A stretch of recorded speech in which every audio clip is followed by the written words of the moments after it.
समस्त छात्र छात्री मानक स्टडी गुरु ओडिशा चैनल को सादर स्वागत। शिशु महोत्सव सुरभि 2025 प्रतियोगितामूलक कार्यक्रम समस्त स्वागत।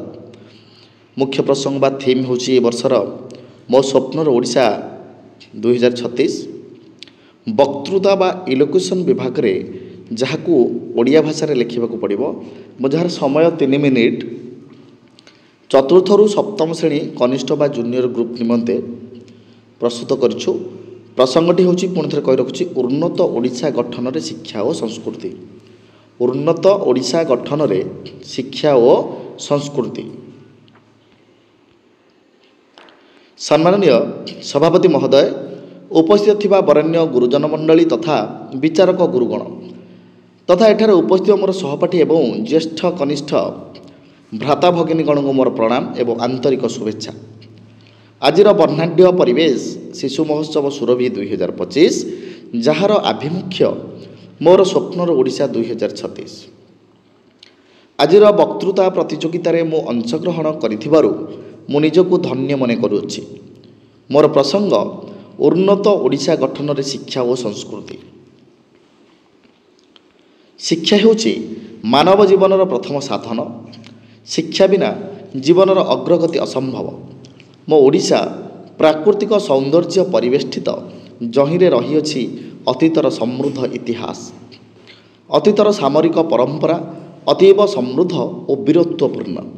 उत्कृष्ट कलार देश बोली मो ओडिशार अन्य नाम उत्कल। कला विद्यारे दिने एही उत्कल समग्र भारतवर्ष रे शीर्ष स्थान ग्रहण करिथिला। ओडिशार कारुकला प्राचीन मंदिर मानकरू जना जाइथाय।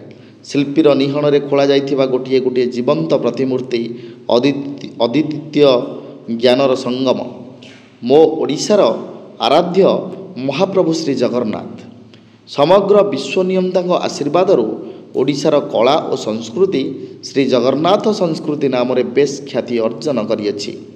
ओडिशार रूपरेख आज उन्नत कारण शिक्षा और संस्कृतिर समन्वय रे एठारे गढ़ी उठी एक जागृतिक चेतना। शिक्षा मनीष जीवनर अभिन्न अंश। शिक्षा विहीन मनीष अंधकार रे बसुथिबा पथिक। शिक्षा केवल पाठ्यपुस्तकर ज्ञान नुहे, यह जीवन को सुचिंतित सुसंगठित करिबार एक प्रक्रिया। शिक्षार परिभाषा मनुष्य को संस्कार, नीतिवान, सत्य, अहिंसा, प्रेम और समाज सेवार पथरे आगू बाट देखाई थाए। जड़े व्यक्तिर व्यक्तिगत उन्नति रे मध्य शिक्षा एकांत प्रयोजन अटे। शिक्षा आमर मन को जागृत करे। जेपरी शरीर को खाद्य आवश्यक होता है, ठीक सेहीपरि शिक्षा गोटे समाज तथा राज्य को अग्रणी करिथाए। पुरातन कालर गुरु परंपरार शिक्षाकूल वर्तमान विज्ञान और प्रजुक्ति विद्यार जुगरे पदार्पण करियछि। प्राचीन शिक्षा सह आधुनिक शिक्षार समन्वय रे उन्नति पथरे दंडायमान मोर समृद्ध ओडिशा। कंप्यूटर, इंटरनेट, डिजिटल शिक्षा सबु वर्तमान शिक्षा क्षेत्र में पारदर्शिता देखाई पारिछि। सत्य कहिले शिक्षा हेउछि समस्त प्रगतिर मूल। विद्या ददाति विनयम। शिक्षा और संस्कृति परस्पर अंगांगी भावे जड़ित। ओडिशार साहित्य, कला, संगीत, नृत्य और आध्यात्मिक परंपरा आम ऐतिह्यर समृद्ध संस्कृति अटे। जेबे लोक माने निजर राज्यर संस्कृति, ऐतिह्य और मूल्यबोध को सुरक्षा दे आग को बढ़ती, सेबे एक उन्नत सभ्यता को गढ़ी तोलती। संस्कृति हेउछि समाजर आत्मा। यह आमको एकतार सूत्र रे बांधि रखे। संस्कृति को सुरक्षा करिबारे पर्यटन, कला, हस्तशिल्प, पट्टचित्र आदि को नूतन पीढ़ी निकट में परिचय देवा अत्यंत आवश्यक। विश्व मंचरे प्रचार करिबा यह आमମାନଙ୍କର मुख्य दायित्व अटे। उन्नत ओडिशा गठनर मूल लक्ष्य शिक्षा और संस्कृति उपर आधारित। शिक्षा और संस्कृतिर सम्मिश्रण रे आधुनिक विज्ञान प्रजुक्ति विद्यार प्रयोग, शिल्पायन सहित ओडिया संस्कृतिर सम्मिलन आमको आगक नब।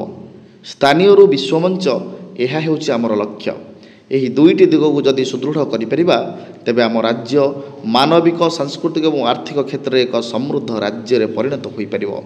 जदि प्रत्येक शिशु पाठशाला रे गुणवत्ता शिक्षा पाउथिबे, प्रत्येक ओडिया जदि निजर कला और संस्कृतिर धार्मिक और वैप्लविक भावना रे समृद्ध करिवे, ତେବେ ଆମ ଓଡ଼ିଶା ସତରେ ଉନ୍ନତ ଓଡ଼ିଶା ହିସାବରେ ବିଶ୍ୱର ମାନଚିତ୍ରରେ ଆଲୋକିତ ହେବ। ଏତିକି କହି ମୁଁ ମୋର ବକ୍ତବ୍ୟ